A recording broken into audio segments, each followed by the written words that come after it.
কিরে ভাই কি করিস? বসে আছি দেখো তো এভাবে কেন বসে আছিস ভাই? তুমি আসবে বলে আচ্ছা তোর মন খারাপ কেন? একা একেলা মন আরে ভাই আমি থাকতে তুই একা কিভাবে? তুই কে আমার আমি কে মানে?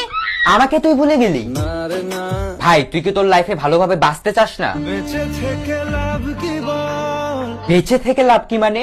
মরে গিয়ে তুই কি করবি? তারা হয়ে জ্বলে যাব হ্যাঁ আরো? পাখি হয়ে ধরা দেব ভাই তুই চেষ্টাটা কি করছিস বলতো? তাকে আটকে রাখার চেষ্টা ভাই দেখ যে চলে গেছে তার কথা ভেবে আর নিজের সময় নষ্ট করিস না, মুভ অন কর। না রে না না মানে এভাবে তুই আর কতদিন থাকবি ভাই? জানি না যাব কদ্দুরে এখনো ভাই আমি তোকে ভালো মতন বলছি তুই ওকে ভুলে যা, আমি ওর চেয়ে আরো অনেক ভালো মেয়ে তোকে এনে দেবো। লাগে না তাহলে এভাবেই থাক শালা, আমি চললাম।